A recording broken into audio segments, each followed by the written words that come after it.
With Ilia Topuria sidelined due to personal issues, the UFC is leaning on their next two best lightweights, not you, Arman, their cash cow, Paddy Pimblett, who is looking to achieve gold in the UFC for the first time, albeit an interim title, going up against the human highlight reel, Justin Gaethje.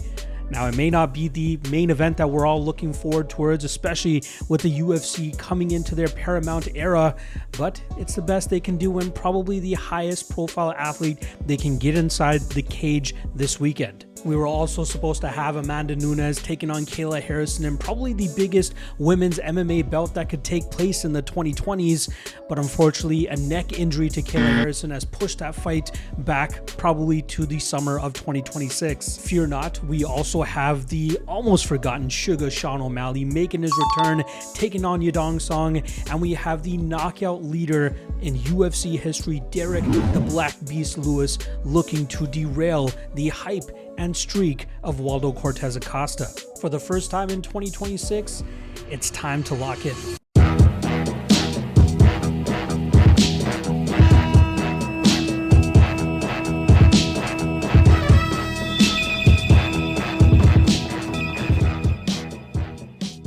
Quick programming note before we jump into the breakdowns here. Live streams are back on the channel. I'll be going live Tuesday from 8 p.m. Eastern to 9 p.m. Eastern.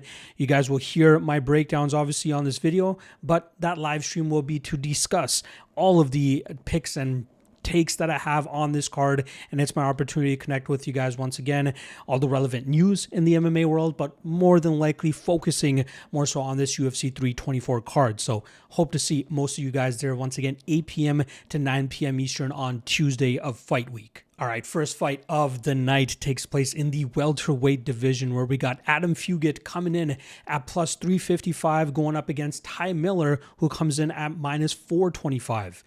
Now, starting off on the Fugitt side of things, he's looking to bounce back after that nasty knockout loss that he suffered at the hands of Islam Dulatov, a fight where he found himself as a pretty big underdog. So we kind of expected that result when it did take place. Fugitt is normally a guy that likes to push a solid pace, good grappling, decent striking. His durability has kind of bit him in the ass in the past, but most of those knockouts and those finishes have come by renowned finishers like Michael Morales, who's a fight or two away from a welterweight title shot, Mike Malott, who's obviously been a perennial finisher throughout his career, and then the aforementioned Islam Dulatov, who I expect to have a pretty good UFC career once he steps into the cage a few more times. Fugitt was a guy from the Oregon area, I believe, but had set up shop at Fight Ready down in Arizona for his last two training camps. But it looks like he spread his wings a little bit more in the last couple of months, training at different gyms in the Arizona area, trying to really hold on to that UFC roster spot, especially with him being at 37 years old. It's not a bad idea to try to get as many looks as possible. At his best, he is a guy that loves to move forward, utilizes pressure, grappling as well as something that he likes to really lean on. If his durability holds up, he's often a guy that can go out there and put on a better performance than most people are come to know from him, especially in his last few losses that he's had. His durability normally holds up, as we saw when he took on Josh Quinlan and was able to get the decision win even after eating some big shots from him. But he's going to be facing a very technical striker here in Ty Miller, who's coming into his UFC debut after a very successful Contender Series run that he had, where he got that nasty finish. Well, actually, should have been a finish over Jimmy Drago. He threw everything and the kitchen sink at him, but Drago was game as ever and stuck in there the full 15 minutes, but Ty Miller clearly won that fight once the fight ended up hitting the scorecards. Now, this fit NHB product trained alongside Tim Means, who we obviously know is a nasty striker in his own right, and that's where he's done a lot of his work. He has a lot of boxing bouts, a lot of striking battles. Even though his record shows 6-0 as a pro, he's a very skilled striker, and we obviously saw that on display when he took on Jimmy Drago. He's obviously still working on his defensive grappling game. That's where most opponents try to take advantage of him. And he's long and lanky as well with the 6'2" frame, 77-inch reach. He loves to stick his opponents from distance and try to stick and move as best as he can. He's still growing into his body. He's only 25 years old, so he still has a few years before he truly grows into that 6'2" frame. And I think he's going to struggle against guys that will put that pace and try to really bully him inside the clinch and try to to get those takedowns. Now, in this matchup against Adam Fugitt, it's a fun one, but one that we've come to realize that a lot of these guys that come over from the Contender Series, especially if they're undefeated, and especially if they come off a very good performance, they get overvalued at the sports books, and that's obviously what we're seeing here with Miller coming in at minus 425. I know it's not a good look with Fugitt coming off that nasty knockout loss against Islam Dulatov, but I don't think Miller has that raw knockout power the way that Dulatov and Morales do. So I think Miller will have to try to beat Fugitt with a death by 1,000 cuts type of approach. But I think if Fugitt can kind of push through that, he might be able to rough up Miller in the clinch and have some success there. I will say right off the bat here, the odds are just way too wide, in my opinion, right? There's always that hype with these Contender Series guys, and you have to take that into consideration when you're betting these fights or even looking to parlay some of these chalky spots. I don't think Miller is worth that chalky price tag here. He's still young. 6 MMA fights. Fugitt is a lot more experienced, has a much bigger strength of schedule. He's faced heavy hitters in the past and seen the scorecards. So if Miller can't get him out of there, he might be able to outpoint him, but Fugitt might be able to have some success by pushing at Miller against the cage, making this a rough, dirty matchup, trying to get some takedowns as well and some top pressure. And he has that old man strength in a sense, right? He's 37. I don't want to call him old per se, but definitely older than Ty Miller, who's 25 years old. So the prediction is going to be Miller. I think his technical striking will get him ahead here. I think he picks apart Fugitt and probably wins this on the scorecards, but you cannot overlook Fugitt's chances at plus 355, considering his strength of schedule and considering how he normally puts a pace and pressure on his opponents. So again, official prediction will be Ty Miller by decision, but you have to take a long, hard look at Adam Fugitt at this big underdog price tag. All right, let's move on to the next matchup here, which goes down in the bantamweight division, where we got Ricky Turcios coming in at plus 155, going up against Cameron Smotherman, who comes in at minus 180. Now, starting off on the Turcios side of things, he's on a bit of a slump, 2-fight losing streak. He's 1-3 since coming into the UFC. I know he has that win over Brady Hiestand, but technically, that's not an official UFC matchup. That was an Ultimate Fighter finale where he was able to get that decision win over Hiestand. I believe it was TUF 29 back in 2021, but he has been somewhat inactive. Only 4 fights in the last 4 to 5 years. 1-3, like I said, and that one win was against Kevin Natividad. It was a close fight, split decision win for Turcios, and he is a guy that often relies on a lot of pace, pressure, activity, but he's not all that accurate with the shots, right? I think the Ayman Zahabi fight, he only landed like 12% of his strikes. It was very inaccurate. That's why Zahabi clearly won that matchup, even though he wasn't, throwing as much. But that's kind of Turcios' game. He's kind of reckless, loves to push the pressure, tries to break his opponents that way. But if you are a superior striker, if you're a superior grappler, you're going to be able to contain him or at least counter-strike effectively and get the better of him, just as Bernardo Sopai did last time. That was about a year ago they competed against each other. And then Raul Rosas Jr., who had a little bit of issues trying to contain Turcios early, but in the second round, he really got into that groove, got to his grappling, and eventually found the submission win. Turcios, again, very awkward, very unorthodox, doesn't really do anything by the textbook per se, but very experienced, good training partners. He's originally out of Texas, where he's trained alongside Alex Morono, but mostly does his training camps up in California with Uriah Faber and the Alpha Male team. He's going up against another Texas native here in Cameron Smotherman, who's looking to buck a 2-fight losing streak as he comes in against his fellow Texas native here. Now, Smotherman had a successful UFC debut when he came in on short notice against Jake Hadley and really touched him up. Nullified the grappling of Hadley, touched him up on the feet, stick and move game plan. Very impressive work from Smotherman, especially after losing his Contender Series matchup, I believe back in 2023 against Christos Charlampos, I believe was the guy's name. Got caught quickly in that matchup, had to go back to the Fury FC stage, prove himself, eventually earn that short notice spot and get that win over Hadley as a big underdog. But then he came up short against Series City, who had a great game plan to shut him down, and then he came up short against Ricky Simone in a short notice matchup. Now, I don't understand why Smotherman took that fight to begin with.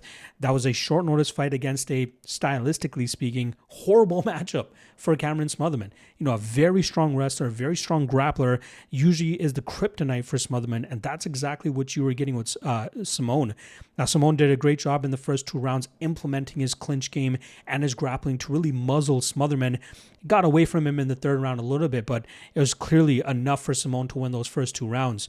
Now Smotherman coming into this matchup looking to avoid a 3-fight losing streak and probably, you know, a UFC roster spot as well. I think we're going to see a very good version of him. I think this is a great matchup for him against Ricky Turcios, where, like I said, Turcios really struggles to be effective with his output, whereas Smotherman, very slick striker, very good with his footwork, cutting angles, pivoting off, counter-striking as well. That's going to be a big thing for him here.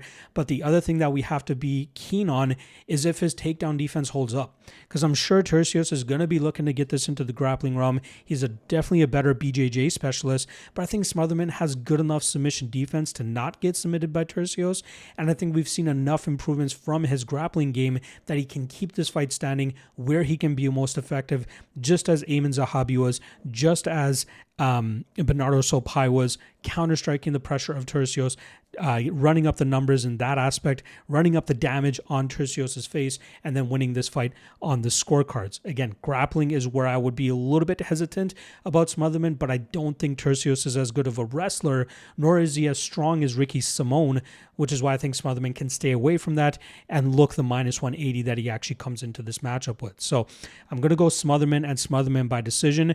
As long as he doesn't have a hiccup in the grappling realm, he should win this matchup. All right.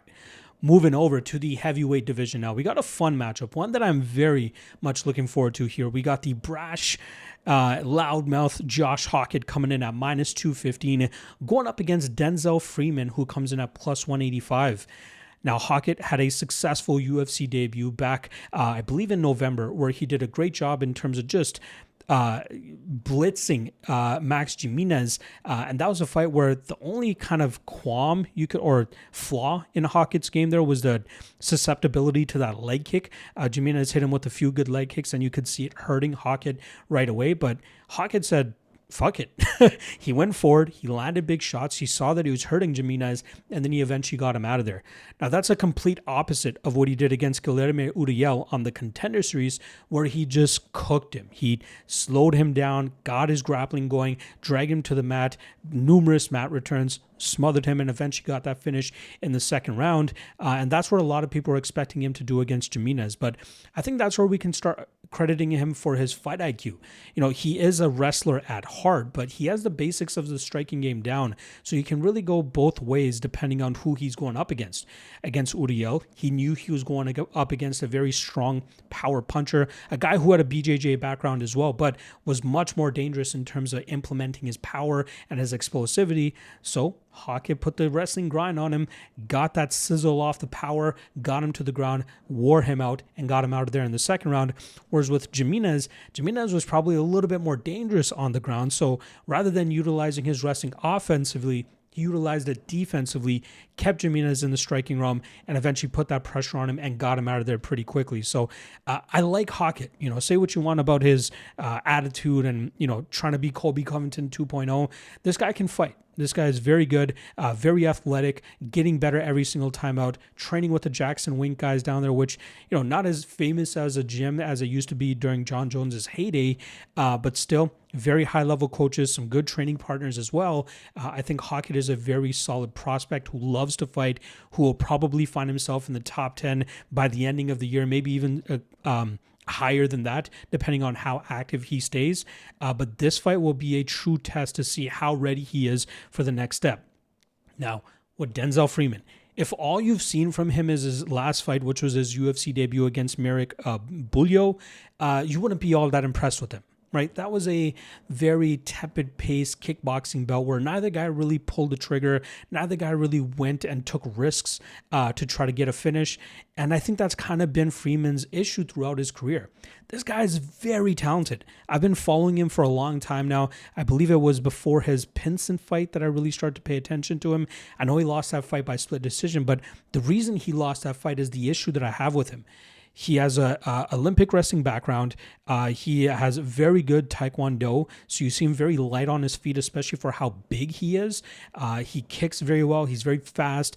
Again, wrestling defense very much on point. You saw that on display when he won the LFA heavyweight title by defending the takedowns of BJJ black belt Hugo Cunha, and he kept that fight upright and eventually got the pressure on him, got his striking going, and pretty much cooked him and beat him very easily.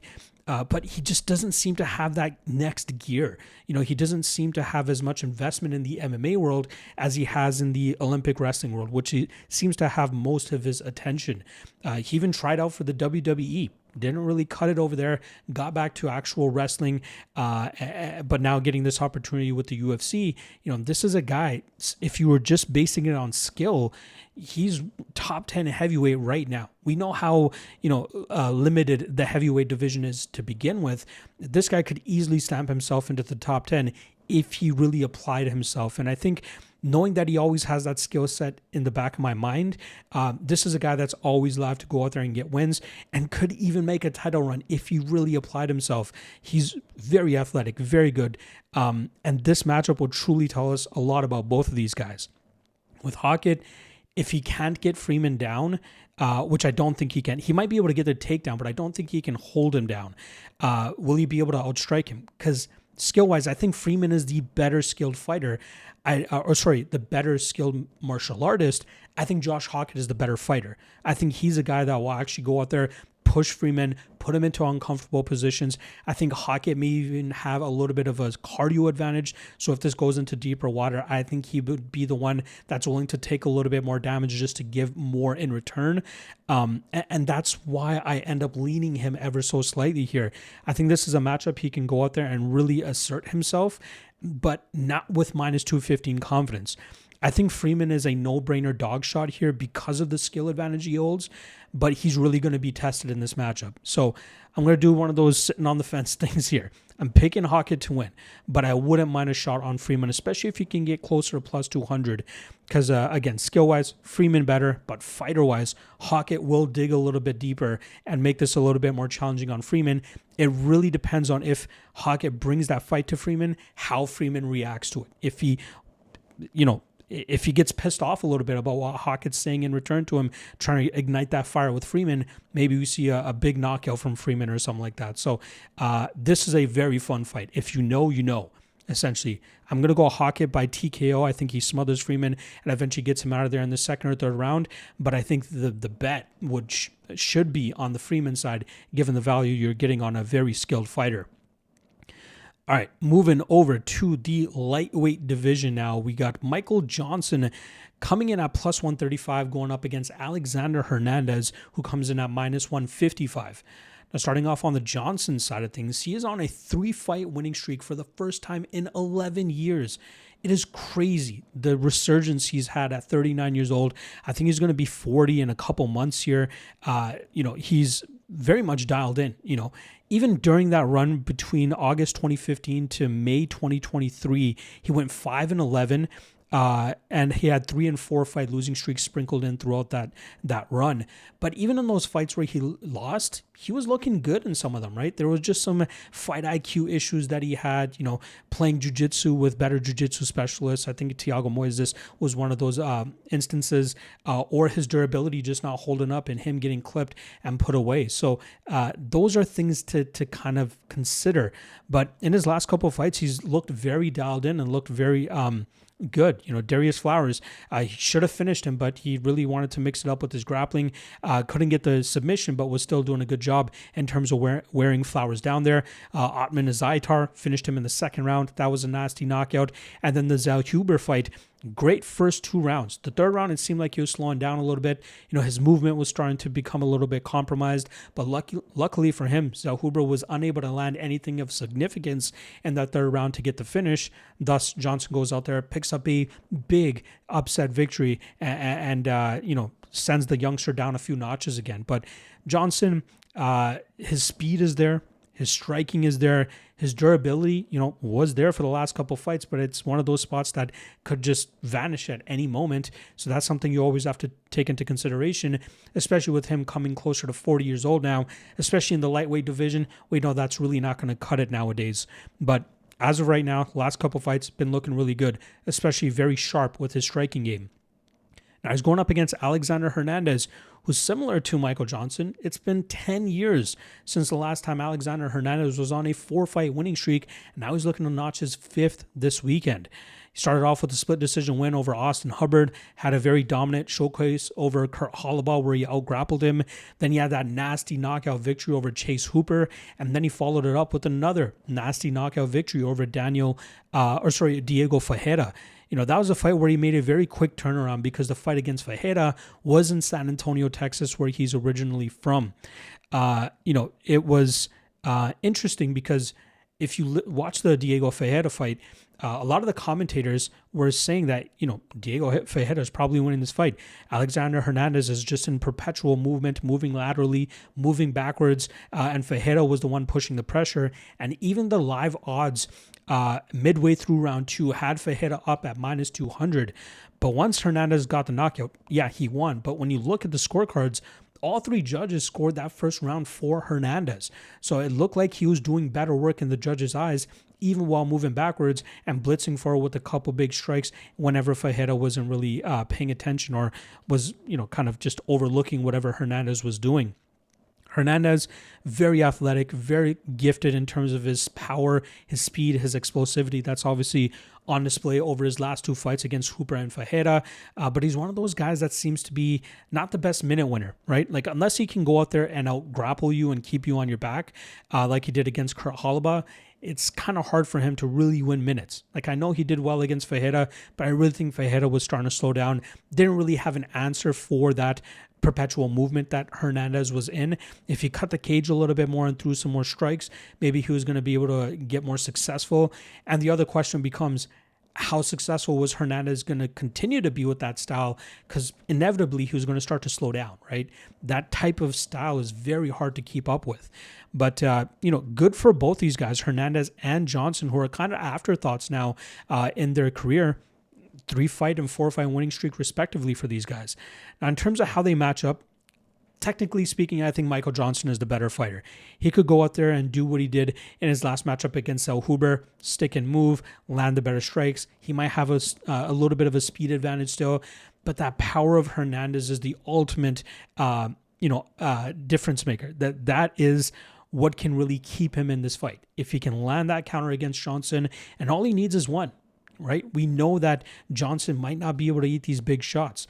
The issue that I have with playing Hernandez at minus 155 with that scenario that I just laid out for you guys, it's hard to play a favorite who has to lean on that one thing to try to get his win. Can he out-wrestle Michael Johnson? I don't think so. I think Johnson will stuff the takedowns or at least work back to his feet. And then from there, I think he'll get off on the better strikes. But we know there are going to be repeated moments throughout this fight where Hernandez is going to land a big shot and one of them might put Johnson out. But if, it's one of those nights where Johnson can eat those shots, Johnson might be the better minute winner here and he might be able to pull off the upset. So in terms of a prediction, it's hard to overlook the power advantage of Hernandez. I'm going to go Hernandez here and Hernandez by knockout. Very low confidence level, though. This is one of those spots you got to bank on him landing that big shot.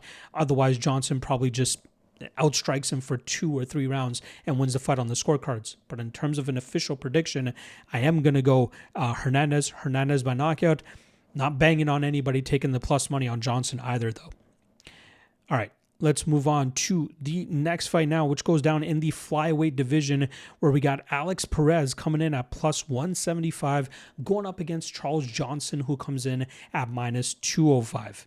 I'll start off on the Perez side of things here, who comes in looking to really undo what's been going on in his last couple of fights. Now, I will say this, going into his Muhammad Mokaev fight, a lot of people were very low on him.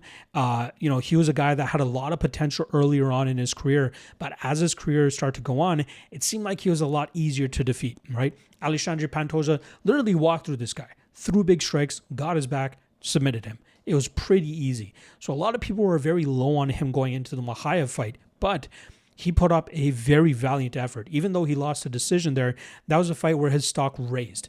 And he got back into the cage pretty quickly after that. I think just a month and a half after that against Matthias Nicolau. And he showed Nicolau no respect, throwing big shots, eventually clipped him with a big punch and got him out of there by knockout. So that was a big win for Perez. That was big for him to get back on the winning track. And he tried to follow that up by derailing the undefeated 15-0 Japanese prospect Tatsuro Taira. Unfortunately for him, after a successful first round, there was a weird scramble in the second round that injured the knee of Perez and put him out of competition for nearly 1.5 years before he eventually returned against Asu Almabayev in November of 2025. That was a fight where momentum seemed to be shifting Perez's way. He lost the first round, got out grappled. Second round, he started to get to his game, and it seemed like Almabayev was starting to slow down. But then in the opening seconds of round 3, we saw Almabayev jump guillotine, catch Perez in a bad spot, and eventually get the submission there.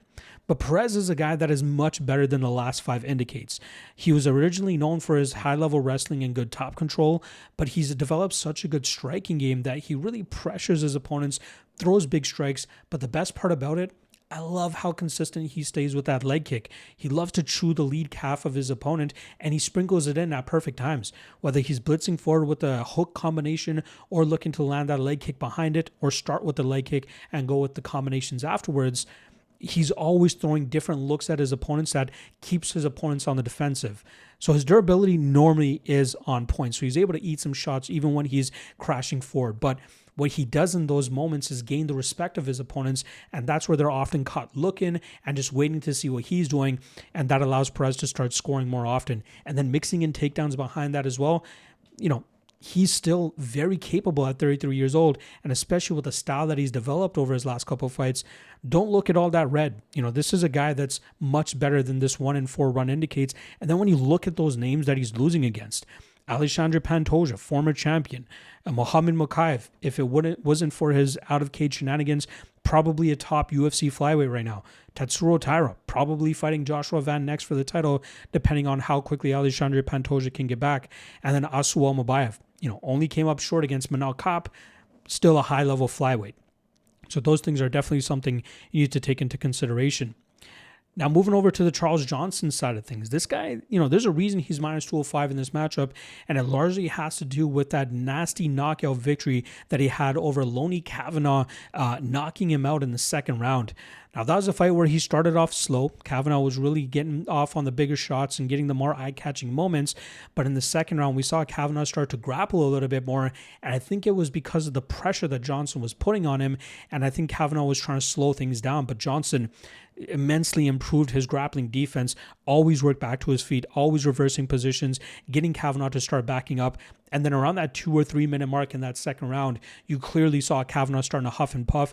Johnson sensed it, got on him like a dog on a bone, and eventually got him out of there by TKO, handing Kavanaugh, a high-level prospect, the first loss of his career.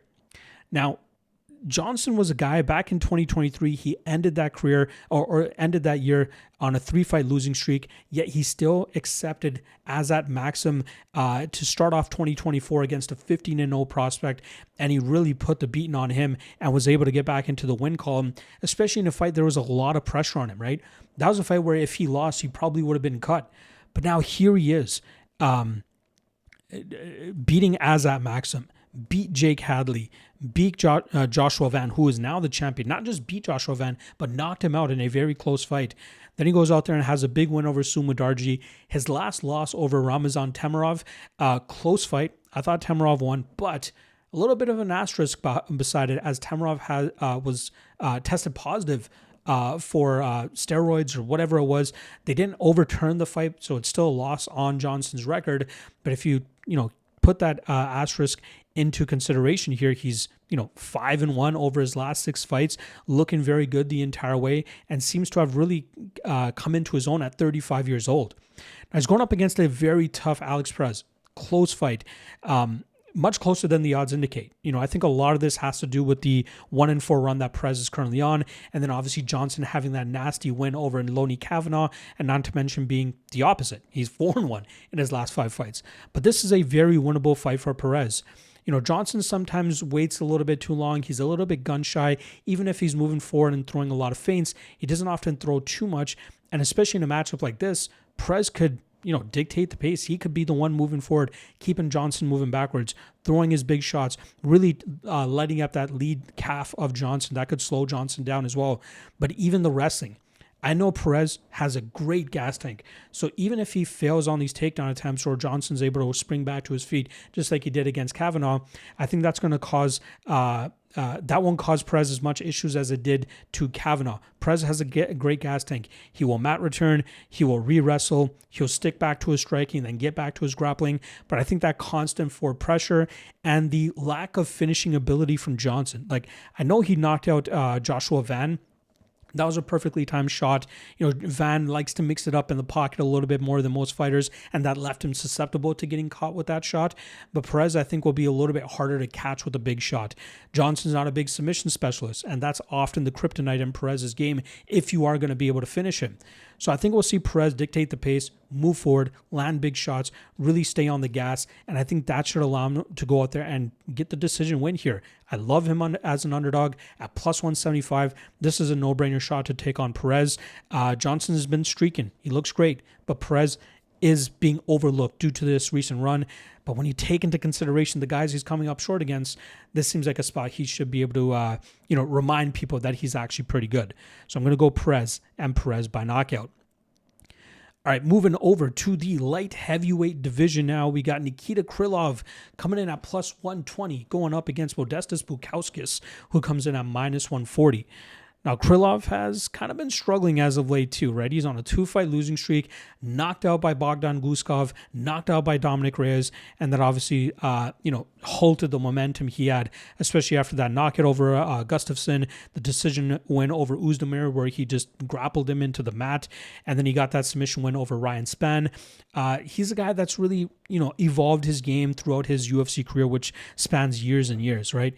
He used to love going out there and throwing his big strikes. He loved going out there and looking to finish his opponents quickly. But recently, he's done a great job in terms of implementing his grappling and smothering his opponents from that top position, either looking for submissions or eventually just winning fights on the scorecards. The Dominic Reyes fight, got caught, got knocked out. The Guskov one is the one that kind of concerns me. Going 4.5 minutes without shooting a single takedown against a guy that has the knockout power of Guskov, and knowing that you were just knocked out in your last fight, it's a little bit surprising we didn't see more takedown attempts or even a single takedown attempt from Krylov, because that's clearly where he would have had the advantage against Guskov.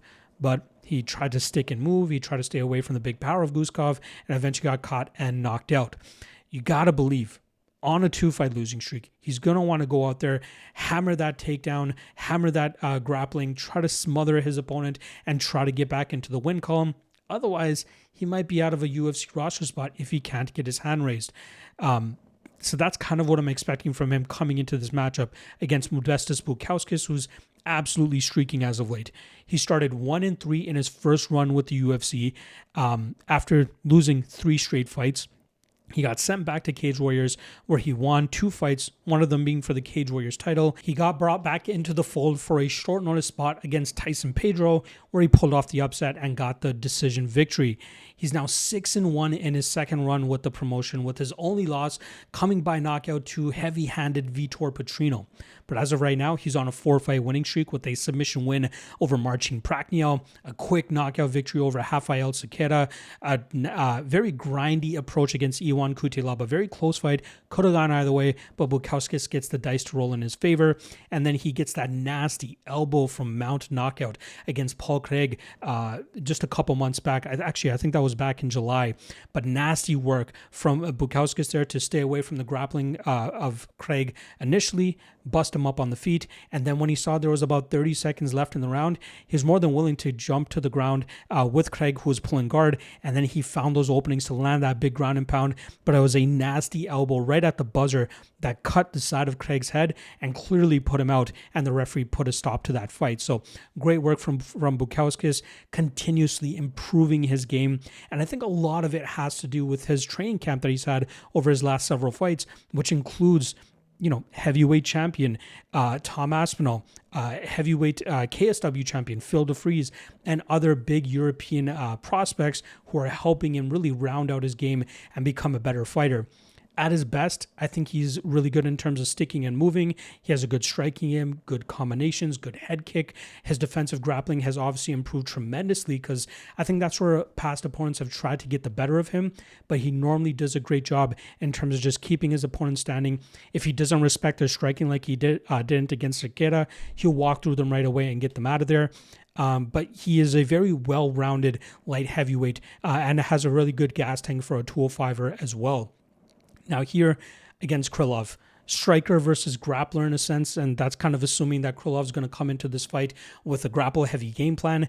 I think Bukauskas will be able to nullify that. I think he'll be able to keep Krylov striking, and I think that could eventually open up a possible knockout for the Lithuanian fighter.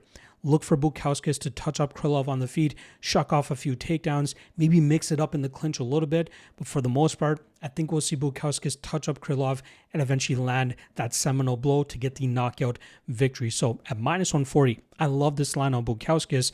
He's made some bonehead mistakes in the past to make fights a little bit closer than they should be. So that kind of gives me a little bit of pause in terms of having uber confidence in him.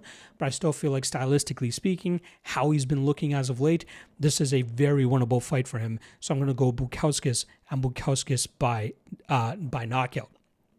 All right, moving over to the next matchup here. It goes down in the middleweight division. We got Atiba Gautier going up against Andre Pulyaev, minus 650 on Gautier, plus 475 on Pulyaev. Now, Atiba Gautier is the next boogeyman in the middleweight division, right? He is the second coming of Francis Ngannou, if that's what you want to say.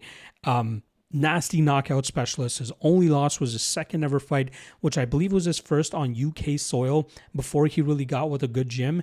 And now that he's with Manchester Top Team, they've really been honing in on his skill set and the technical abilities and really shaping him into becoming a championship level fighter. It's really his power, his explosivity, his strength, that really makes him so intimidating to a lot of opponents, and that's why he's often able to go out there and knock these guys out within the first round.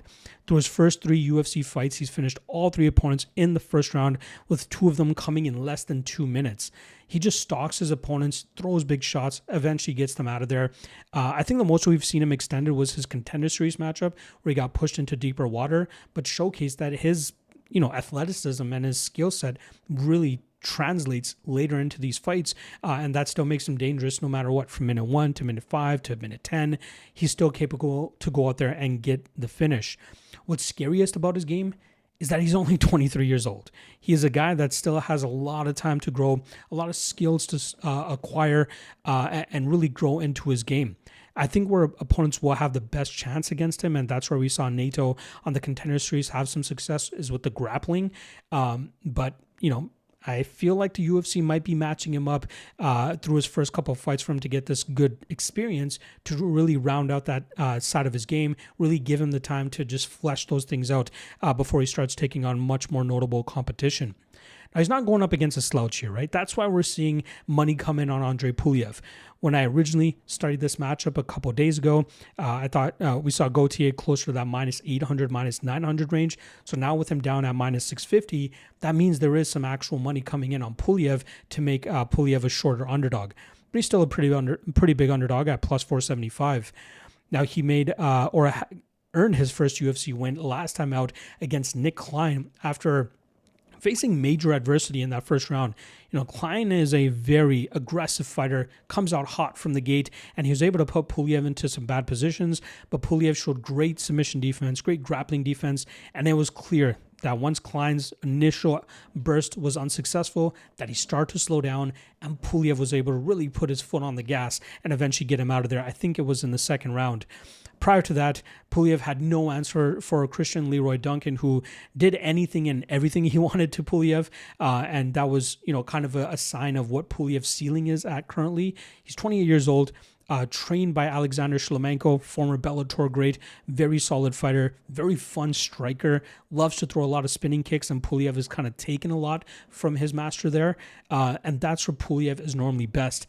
implementing that striking, utilizing his combinations, a lot of spinning techniques as well. Opponents in the past have taken advantage of him in the grappling realm as well, pushing him up against the cage, utilizing the clinch position, landing takedowns, getting good work off from there. But he's improving that game ever so slightly with every single matchup. Now, you see Russian, you automatically think that this guy's a grappler. But coming from the Shlemenko camp, similar to Andrei Koreshkov, who has a little bit more of a grappling game than Pulyaev, they're more leaning on striking, more dominant striking, looking to get knockouts and looking to get their opponents out of there. In this matchup with Gautier, I think Pulyaev will struggle to assert his dominance. Now, he might come in and kind of, maybe not be as intimidated against Gautier as past opponents have been. So I think that will give him a little bit better chance of winning and clipping Gautier with something.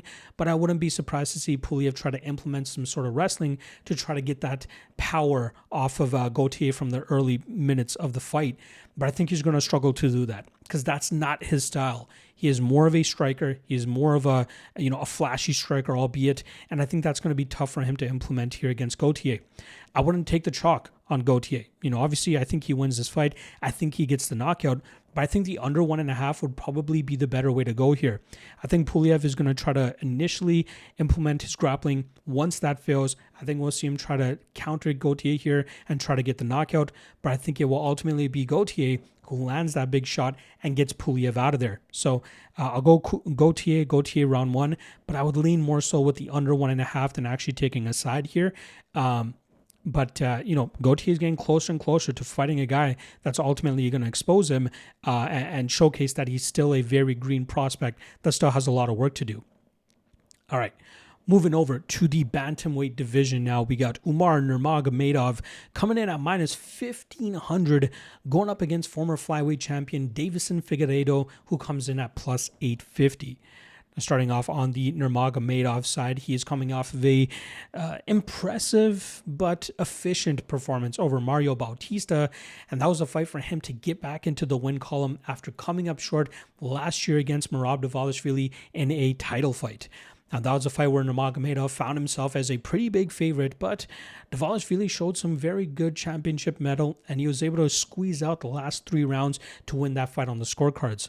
Nurmagomedov did a great job in the first 2 rounds, stopping the Dvalishvili style, landing better striking, out-wrestling him a little bit, but it seemed like that constant pace, that constant pressure, that constant activity from Dvalishvili caught up to Nurmagomedov, and that caused him to slow down and ultimately lose that decision.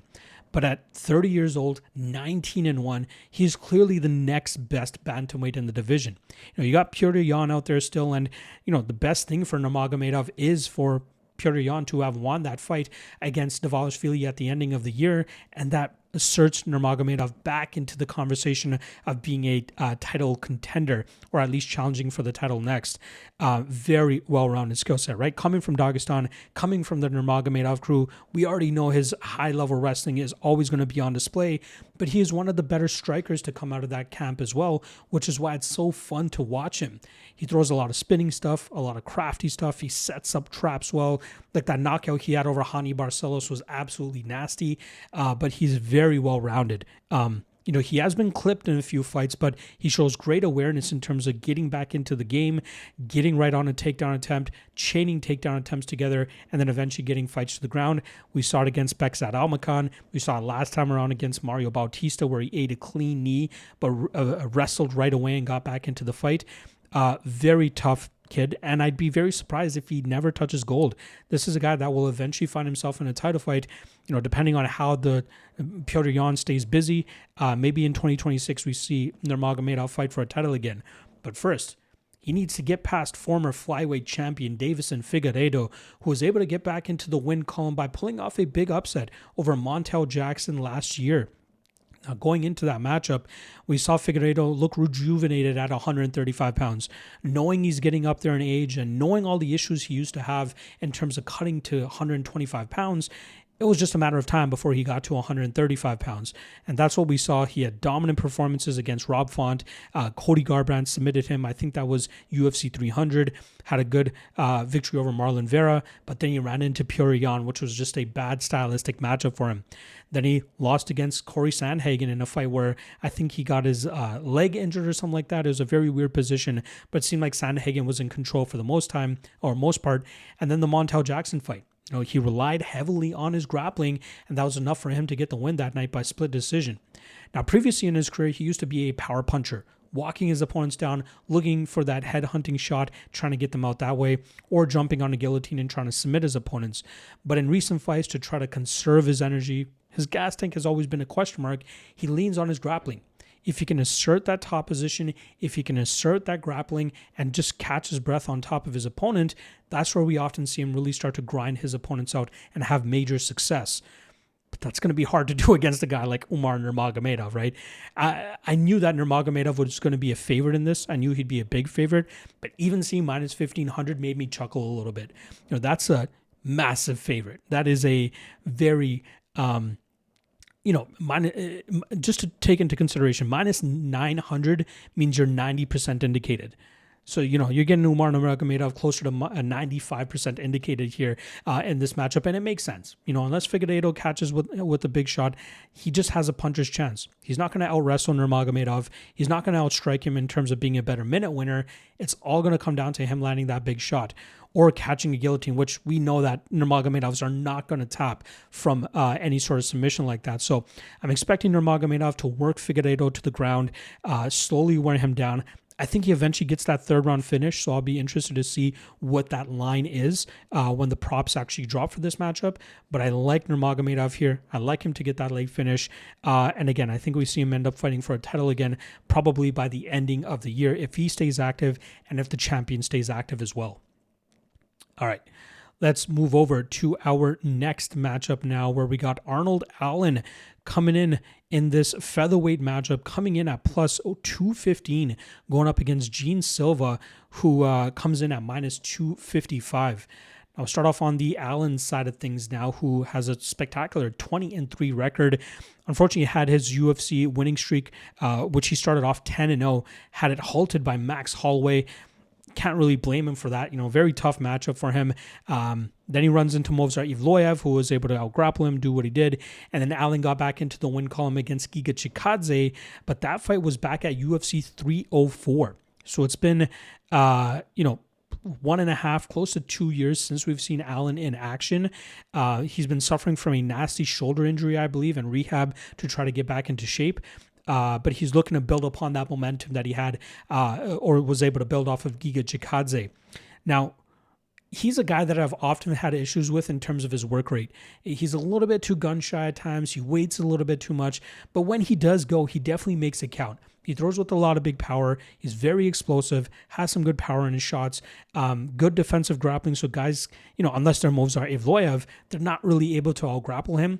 But if you can stay active enough, you can usually catch him on the back foot and keep working and outpoint him. Giga Chikadze seemed to be doing that in the first round before Allen really started to bite down on the mouthpiece, start to move forward, put the pressure on Chikadze, and Chikadze started to slow down, and we saw Allen win the next 2 rounds to win that fight on the scorecards. But he is a guy that has had some issues in terms of activity. The wins over Dan Hooker, that was a very depleted Dan Hooker, if you guys remember, trying to cut back down to 145 pounds. He got bum rushed immediately and got knocked out. The Calvin Kattar win for Arnold Allen. If you guys remember, that was where Kattar injured his leg after throwing a flying knee, hence why Allen won by knockout. But we don't often see him win by knockout. He's very conservative. He does land big shots, but he's not persistent in terms of putting guys away as of late. Again, good defensive grappling, can offensively grapple if he needs to, but he's really more so about that disciplined and tactical striking approach, which could really catch him in the on the defensive sometimes if his opponent is a little bit busier than what he normally brings. And he's going to be facing a very active guy here in Gene Silva, who's looking to bounce back after that unfortunate knockout loss in September to Diego Lopez. Now, that was a barn burner of a fight, but I do quickly want to gloss over the earlier part of Gene Silva's UFC career. This guy made a name for himself almost instantly, walking through Weston Wilson, then going to Charles Jourdain and having major success there, getting that knockout win, and just asserting himself as one of the more scarier guys in the featherweight division. He has such confidence in his game that he has almost a reckless abandon to his style, which ended up biting him in the Diego Lopez fight. But this guy walks his opponents down, taunts them, throws big shots, maybe gets a little bit too friendly with them at times too. But when he really has his head on right and wants to, get his opponents out of there, this guy throws major shots, heavy shots. We've seen him go deeper into fights and still have some good power as well. And I think that's what's scariest about him. Fighting with as much energy and explosivity as he normally does, you expect him to slow down. But he's been doing a pretty good job in terms of staying active and really just getting his opponents out of there. The Bryce Mitchell one was absolutely impressive as well. A lot of people had thought that Mitchell would be able to subdue him, get him to the ground and grind him out that way. But he stopped the takedowns. He worked right back to his feet. He was very explosive, very hard to hold down. Even against Diego Lopez. In the first round of that fight, he found himself in some very bad positions against a very dangerous submission specialist, but he was able to work out of those positions and then get back to landing those big shots. Unfortunately for him, Diego Lopez has an ironclad chin that nobody has been able to crack. And unfortunately for Gene Silva, he found that out the hard way as well. Got clipped with a nasty spinning back elbow, I believe it was, and that ultimately led to the finish there. But Silva's still a guy that I believe is going to be in the top 5 to 7 of the featherweight division just because of his sheer tenacity and ferocity with which he fights. He's going to be able to break guys. He's going to be able to walk them down, land big shots. He's going to stay active enough, keep these guys on the defensive. And he's very quick with his power too, which makes him so hard to deal with. Defensive grappling, again, very explosive, very good submission defense, doesn't give up too many bad positions, and often gets back to a dominant position very quickly, which is often in the striking zone for him. Now here against Arnold Allen, this is a fun fight. Allen, again, a little bit low output at times, but Gene Silva is definitely going to bring it out of him. Unfortunately for Allen, though, I think that the constant looking for that big shot is going to cost him here. He might be able to land that big shot and get Silva out of there. But, and I think at plus 215, that probably makes him a live dog because we know he has, mediocre power at best. We have to consider whether Gene Silva has had enough rest. That knockout loss that he had at Diego Lopez or against Diego Lopez was in September. And now here we are roughly about 3 months later. He's trying to fight again against a guy that's going to be looking to take his head off. So that's something to take into consideration here. But in terms of pure prediction, I think Gene Silva's aside, his ability to stay active, command the pace of the fight is not going to be a good look for Arnold Allen. But I think no matter who ends up winning, I think it comes by knockout. I think one of these guys will land that big shot to put the other away. I think it's going to be Gene, but I'm not willing to bet that at minus 255. The line that caught my eye, though, was the under 2.5, which was roughly around plus money. I think like plus 115, plus 120. That might be gone by the time you guys see this recording, but I think that would be the way to go in this matchup. Again, Allen's inactivity at times makes that a little bit sketchy, but when you have a guy as violent and moves forward as much as Gene Silva, I feel like he would be the side here to actually get the win and produce a knockout, whether he's the one getting knocked out or Allen is the one that gets the knockout. I think it's going to be Silva. The under 2.5 is what I like the most, but I'm going to go Gene Silva here by knockout. All right, let's move over to the, not the heavyweight division. Sorry, I got a little bit ahead of myself there. We're going to be talking about a women's flyweight matchup here, probably a number 1 contender fight as well, between Natalia Silva and Rose Namajunas. You got Silva coming in as a big favorite at minus 410, going up against Rose Namajunas, who comes in at plus 310. Now, a lot of hype on Natalia Silva here, who's, I believe, been undefeated since coming into the UFC. She's looked very good. She's on a 13-fight winning streak, 7 of those wins coming inside the UFC, and none of these fights have really been that close, right? She knocked out Victoria Leonardo, had a good fight against Andrea Lee. I think Viviane Araújo had some good success in the first round of their fight in terms of her grappling, trying to keep Silva contained, but then Araújo started to fall off in terms of her efficiency, and Silva got back to her style that has made her so successful. She pretty much clean swept Alexa Grasso in her last matchup. Former champion Alexa Grasso, who's known to be a great striker, she couldn't get a beat on Natalia Silva, and Silva just did what she does best. She treads the cage very well, treads the distance very well, but blitzes the pocket enough that, it's not a super boring style. It's still very fun to watch because she throws enough strikes and blitzes the pocket enough to catch her opponents off guard, land her 1-2 shots, maybe a head kick here and there, and then getting back out at distance. Where she will be challenged the most is against a grappler who can mix the striking game well enough to trick her into a takedown attempt and then try to muzzle her from that top position, just as we saw Viviane Araújo do in the first round of their matchup. But Silva does stay active off her back. She has some decent submissions off her back, but if she had it her way, it would be treading at distance, throwing big shots, throwing her blitz attacks, and just sticking and moving as best as possible, counter-striking as well. She's a very tough puzzle to crack, similar to Minofito, who really did a great job in terms of implementing her kickboxing style leading up to that fight against Valentina Shevchenko, and then she had no answer for Shevchenko, turning Fito into a grappler, if you guys remember that fight. But Silva's a little bit of a different style, not as much raw power as Fito, but I think that we'll still see Silva be very successful in terms of the style that she brings, good point fighting, good sticking and moving, and a developing grappling game as well. Now she's going up against former strawweight champion Rose Namajunas, who's coming off a big win over Miranda Maverick in her last matchup, but really trying to assert herself at flyweight still. She came up short against Minofito. She had that win against Amanda Hebos and Tracy Cortez, who came in on short notice. She was looking good against Erin Blanchfield before Blanchfield started to pull away in the main event rounds there in rounds 4 and 5. But then she reminded everybody what she's capable of against Miranda Maverick.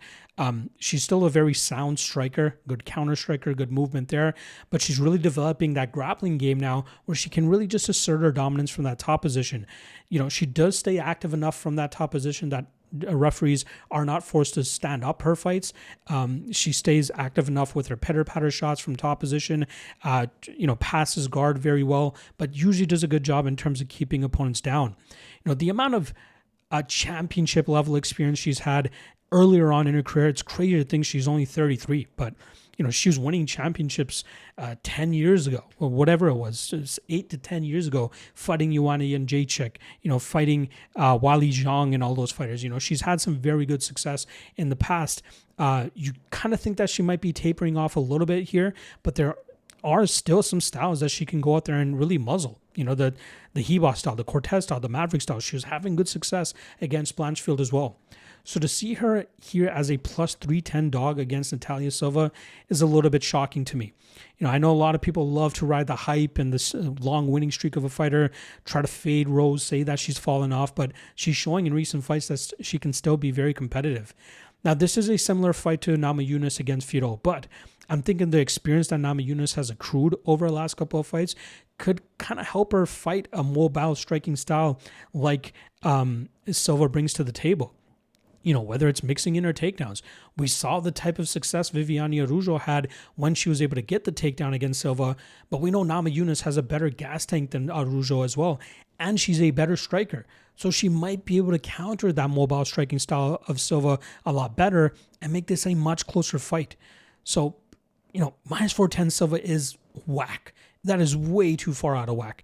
I am going to lean her in terms of a prediction. Obviously, over 2.5 would be a no-brainer here. I'd be surprised if either side gets a win or a finish, I should say. I think Silva outpoints her, but Rose is very live in this fight to at least squeeze out 2 of these rounds with takedowns, with forward pressure, cutting off the cage. She's very experienced. She's more than capable of pulling off the win here. So I'm going to go Silva by decision, but just by a notch, like just half a notch, which makes me think that Rose Namajunas at plus 310 might not be a bad betting opportunity, especially as a big underdog here. So again, official prediction will be Silva, but if you're going to bet this fight, I think you have to go with the Namajunas side. All right, moving over to the heavyweight division now. We got the big boys throwing down as we have Waldo Cortes-Acosta coming in at minus 350, going up against Derek the Black Beast Lewis, who comes in at plus 285. Starting off on the Cortes-Acosta side, color me surprised that he is as popular and successful as he's been over the last couple of fights and has earned himself a spot here, right? He's the third fight on the main card of a big, I guess we can't call them pay-per-views anymore, maybe for everybody outside of the US, but, a numbered UFC event. For him to be the third fight on the main card, going up against a fan favorite like Derek Lewis, I'm very surprised that he got here, especially after a couple of the losses that he took in the UFC. But, the knockout win over Ante Delia after the weird controversy there with his eye poke, and then coming back and winning that fight after it was restarted, and then coming in on short notice against Shamil Gaziv and just showing him no respect and knocking him out in the first round. This guy's really turned things around. He went 4-1 in 2025 with his lone loss coming against a calm and methodical performance from Sergey Pavlovich. But he's shown great improvements in his takedown defense, like we saw in the Sergey Spivak fight. That was a fight where I'll admit I was on the Spivak side. I thought he'd get the takedowns and really grind him out, but he couldn't sniff a takedown there. But he's really gotten confidence in his power as of late. He'd only earned a knockout win in one of his first 5 UFC fights, and now he has 3 knockouts in his last 4 UFC wins, showcasing that he is trying to be a little bit more entertaining, throw with a little bit more power. We know he has a good striking game, right? He throws a crisp jab, he throws a pesky and consistent jab, and just stays active with that, and then follows up with the power after that. He moves very well for a guy of his size, again, coming from a baseball background, then shifted on over to boxing, and now in mixed martial arts. He's only maybe 2 or 3 wins away from being in title talks. But his durability is also very high level. That durability, though, is definitely going to be tested this weekend against the UFC record holder in terms of knockouts. And that's Derek Lewis, who's actually on a 2-fight winning streak, which is very surprising. This is the first time he finds himself on a winning streak in over 5 years. The first win was against Rodrigo Nascimento, where we saw the usual Derek Lewis losing early rounds and coming back in the third round and getting that big win. And then the Talishin Teixeira fight showed the youngster no respect at all. If you remember, that was Teixeira's second UFC fight, thrown into a main event against a heavy hitter like Lewis, and Lewis just walked him down, landed big shots, and got him out of there quickly. So Lewis is still dangerous at 40 years old, right? You can go into being 40 and 42 even and still be very consistent and successful at heavyweight, because it's more about power than anything. And that's kind of been Lewis's style. That's why he doesn't fight as often. He gets paid very well because he's a very popular fighter, but he knows if he just goes out there, throws a big haymaker, his opponent might just drop. Otherwise, he might get grinded out like he did against Jailton Almeida, or submitted like he did against Sergey Spivak. And that's kind of the issue in his game. He really struggles in terms of dealing with heavy grapplers or very technical strikers. If he can't land that big bomb, it's more often than not he's going to end up losing that fight. Now here against Cortes-Acosta, I expected Cortes-Acosta to be a favorite. Did I expect him to be minus 350? Maybe not, right? I thought people would kind of play into more of that Derek Lewis knockout power. But in counterpoint to that, Cortes-Acosta has shown a very good chin. He's eaten some big shots from his opponents. Even that possible TKO loss that he had to Ante Delia, a lot of that could be attributed to the eye poke that he had received. But he is a very, very ironclad fighter. Not often do we see him get hurt. Not often do we ever see him get dropped. It's going to get tested this weekend, obviously, against Derek Lewis, but I feel like he can eat the best shot from Derek Lewis, still come forward, still land his pesky jab, really just stay on Lewis, and I think that eventually leads to a TKO finish for Waldo Cortes-Acosta. Am I willing to pay minus 250? Probably not. I'll probably lean closer to Cortes-Acosta by knockout, but even that's probably going to be chalk to shit. Maybe that's minus 200, but I'd be surprised if this hits the scorecards. I think the way that Cortes-Acosta fights, Lewis will start to slow down as he continuously eats jabs, eats some body shots from Cortes-Acosta, and I think that will eventually lead to a TKO finish for Waldo Cortes-Acosta, but I'd think twice about minus 350. All right, that brings us now to the co-main event, which goes down in the bantamweight division, where we got former UFC cash cow Sugar Sean O'Malley coming in at minus 200, going up against Song Yadong, who comes in at plus 170. Now, I'll start off on the Sean O'Malley side of things, who is going to be fighting in his first non-title fight in, I believe, 4 fights now. And in just as many fights, his first non-5-rounder. This is his first 3-rounder since he won that split decision against Petr Yan. Now, O'Malley obviously got those back-to-back fights against Merab Dvalishvili, came up short in September of 2024 where he lost his title, and then he got beat even worse in the following year against Dvalishvili, who eventually submitted him. I believe that was in the 3rd or 4th round. But O'Malley, talking like he's reinvigorated again, not really chasing the title, just wants to go back out there and bring back the Sugar Show. This is a good fight for him to try to do that. And I think that's why he's a minus 200 favorite. He's going up against a fellow striker, a guy that likely won't look to grapple him. And that's where we often see O'Malley at his best.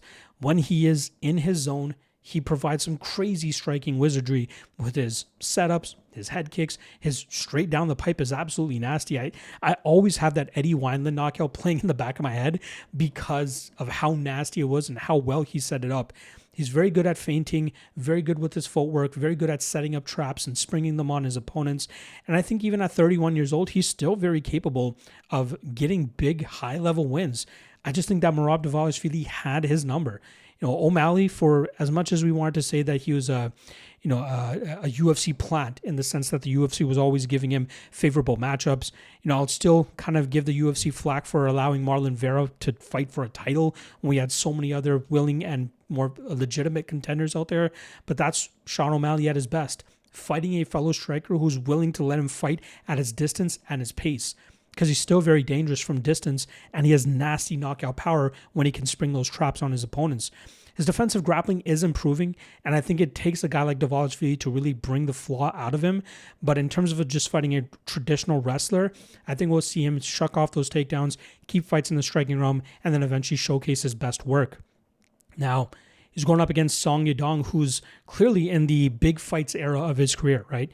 From headlining against Corey Sandhagen and losing that fight via TKO cut, to knocking out Ricky Simon after battering him for 4.5 rounds. Good win against Chris Gutierrez as well. Came up short against Petr Yan by decision. That was a fight where it was like a classic Petr Yan fight. Petr Yan starts slow, hence why all 3 judges scored that first round for a Song.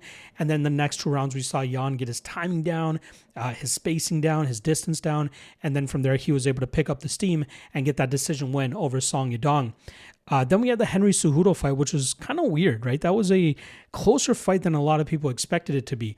Song was a big favorite, but Cejudo was making it very close, throwing with a lot of power, blitzing the pocket a lot more than I think Song was kind of anticipating. And I think that made Song a little bit more reserved and a little bit more gun-shy than we've kind of seen from him. Song at his best is a guy that crashes the pocket himself, pushes his opponents backwards, demands the respect of his opponents, tries to knock them out. When he sees that he has a bit of a grappling advantage, he'll go to his wrestling when he needs to. And we saw him a little bit muzzled by Cejudo, but there was enough judges that scored that fight in his favor and went to a technical decision. If you guys remember, that was one of those positions where Cejudo got an eye poke, couldn't continue. I think a lot of people would say he probably could continue, but felt the momentum was shifting, and Song was still able to win that fight by decision. But now he gets the biggest fight of his career, right? This is him at 28 years old, fighting a former champion, a recent former champion as well, and trying to implement that he can still go out there and fight for a title. But unfortunately for him, I think this matchup is a bad one for him. Sure, he might be able to move forward, land some big shots. He might even try to go to his wrestling.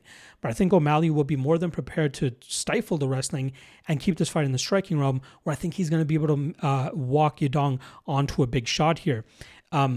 The qualm and the holdup that I have here with playing O'Malley at minus 200 is we don't really know where his mentality is at. You can say all you want at press conferences, you can say all you want on podcasts, but until you actually step in there, and he's fighting a very, ferocious opponent here, until you step in there, we'll really not know how far Sean O'Malley has fallen off, if he's fallen off at all, right?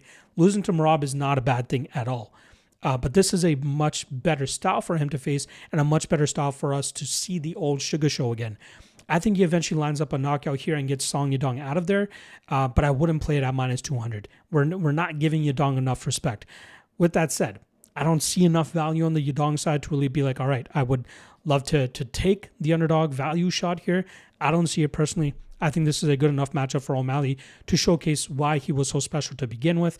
And I think we'll see him outstrike Yadong and possibly lead to a knockout victory. So give me Sugar Show by knockout. All right, that brings us to the lightweight interim title fight that headlines the first UFC event of the year. and it is between Justin, the human highlight reel, Gaethje. I think that's his nickname, the highlight reel, whatever. Going up against Paddy the Baddie Pimblett. We got Gaethje coming in at plus 190 and the return on Pimblett coming in at minus 225. Now, I'll start off on the Gaethje side of things, who's only coming off of a win over Rafael Fiziev. So I know a lot of people were very much up in arms when Gaethje got this title fight again, but given the circumstances, given the lay of the land, given the UFC's marketing strategy, I understand why they're giving this shot to Gaethje. But, he's had plenty of title shots, plenty of spots where he ended up fumbling the bag. He won the BMF title against Dustin Poirier in the rematch. Then he got knocked out in that crazy matchup for the BMF title against Max Holloway at UFC 300. And then he had a short notice matchup against Rafael Fiziev last year. That was a fight where he was supposed to take on Dan Hooker. A late injury to Hooker brought Fiziev in from a pretty long layoff. I think that was his first fight after losing to Gamrot by injury. And then he had already beaten Fiziev in the past. So, he goes out there, does the same thing to Fiziev, makes it look a little bit more dominant, gets the win there, and now here he is finding himself in a title fight. He's 37 years old, so he's clearly past his prime, but he's still a very fun fighter to watch. He's going to be engaging of the pocket exchanges, looking to implement his boxing, looking to implement that pesky leg kick that he loves to put on his opponents. He has that wrestling if he needs to lean on it as well, but I don't think it's all that effective as it used to be earlier on in his career. He could utilize it defensively, but if he's facing strong grapplers, they'll probably be able to get him in bad spots and keep him there, or even find submissions the way that Charles Oliveira did. Gaethje's a fun fighter, entertaining fighter, and I think that's the main reason he finds himself in this spot, because I think all the spotlight and all the publicity is actually going towards his opponent here, Paddy the Baddie, who the UFC has been salivating to put him in a spot like this. And luckily for them, things have worked out perfectly where he can find himself in an interim title fight and possibly be the next person to welcome Ilia Topuria back to the cage whenever Topuria is ready. Now, Pimblett riding a crazy big winning streak right now, obviously coming into the UFC, highly touted, highly hyped. If you've been a fan long enough of the UFC and even Cage Warriors, you heard about Paddy the Baddie years and years ago. But he wanted to grow his name a little bit more with Cage Warriors, and he turned down a few contracts from the UFC and then eventually saw the opportunity when the time was right to get into the UFC. But after he initially turned down their contract, he did suffer a loss to Soren Bach after that. A lot of people were overlooking that. That was a fight where he got grinded out by a better grappler and had no answer for it. But Pimblett has gotten much better. He's clearly in his prime now, 31 years old, very strong, very big, too, for 155 pounds. There's a reason he doesn't fight as often as much of the top contenders, because he balloons up to such a big weight that not a lot of people...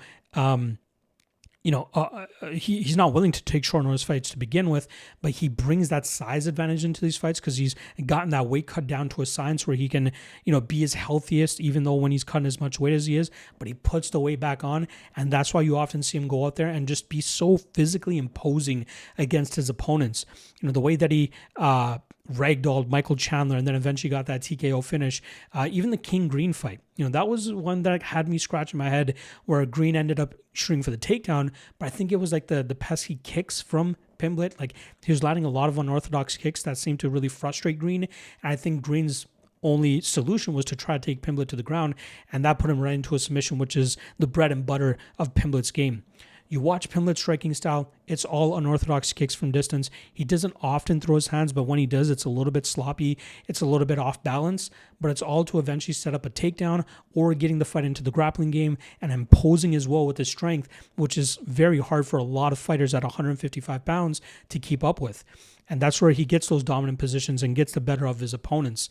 Here against Justin Gaethje, sure, Gaethje has a bit of a wrestling background, but I don't think he's ready to deal with the size and strength of Pimblett. Gaethje's best chance here is to try to box up Pimblett, land his leg kicks, stick and move, stay away from the clinch. But I think it's just a matter of time before Pimblett eventually gets his hands on him, eventually drags him to the ground and gets that submission. Pimblett, very, very good submission specialist, very strong with the grappling, and it's going to take some wear and tear on Gaethje. The total is currently set at 2.5. It was at 3.5. or if it was at 3.5, I'd be very interested in taking the under there, as I think this fight will eventually finish and it's probably going to be Paddy. But it's going to take somewhere, just as it did against Michael Chandler. This will take maybe 2.5 rounds for Pimblett to break Gaethje down. And then once he gets him to the mat and, sucks that wind out of Gaethje and just pulverizes him from that top position, I think it's going to get hard for Gaethje to get out of a bad spot. That will give up a rear naked choke for Pimblett, and I think we see Pimblett get the finish. As 225, a little bit wide for my liking. I'll say that right off the bat. This is going to be Paddy's toughest test to date, but I think he's catching Gaethje at the perfect time. 37 years old, slowing down. Perfect fight for Pimblett to take advantage of the grappling advantage he should hold here against Gaethje. So, and new interim champion Paddy the Baddy Pimblett. There you guys go. UFC 324 breakdowns. I'm getting, I'm skipping a lot of the intros. I want to get right to the content for you guys here. So you're going to see a lot more, quality direct content coming your way this year.